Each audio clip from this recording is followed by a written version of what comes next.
There's been a lot of talk about this subject. Schools, highways, and bridges are going to need to be rebuilt as they get older. Some of them need to be rebuilt basically right now.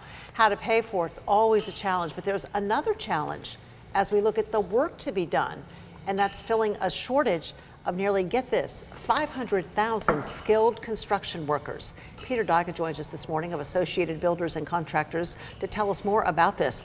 500,000 people needed. Well, glad you're here to talk about this. Thank you for having me. Good to see you again. The time you're sharing with us. So, why the shortage? Well, I think in part because we've done a really bad job, I think as a culture and as an industry, promoting the good quality jobs that are available, in the trades. We're kind of a culture now that says everybody has to go the traditional route. And we as an industry need to sell ourselves as a good first option.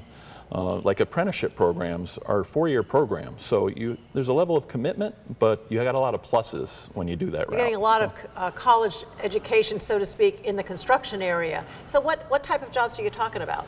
Well, construction entails everything from people with construction management degrees that graduate from the traditional programs, but the real acute shortages today, and most of the 500,000 we're talking about, are in the trades.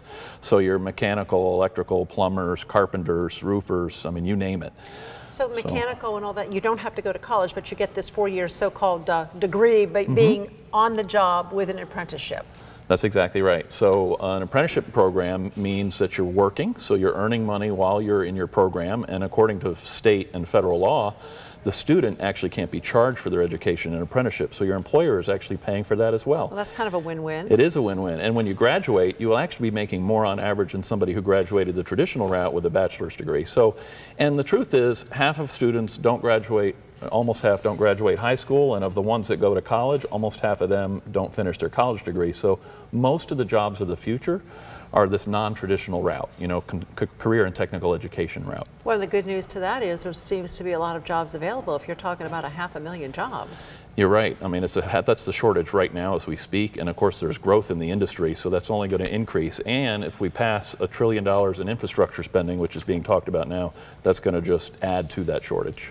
Okay, so some of these jobs, though, might require a college degree, like project management, safety. So, I mean, those jobs are out there, too. Absolutely. Organizations like Associated Builders and Contractors have student chapters at schools like FIU that have construction management programs. So yes, and some people may not want to start there. They may want to start with the apprenticeship program, and they actually, when they graduate from our apprenticeship program, get a certain number of credits towards a more advanced degree if you want to go into management. So. I'm kind of giving you this furrowed brow concern look, and it's not at all. It's more the incredulous, like 500,000 jobs. So where do you find out more? So you can find out, I'd certainly encourage people to go to our website, which is wetrain.org.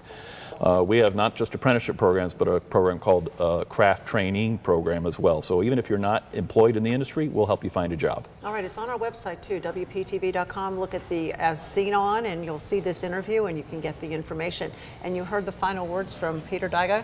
They'll help you find something if they don't have it for you at all. My goodness, that's a win-win. Thanks for helping us spread the word. Thanks for sharing all the info and you coming in to spread the word. We really appreciate it. You're welcome. Thank you.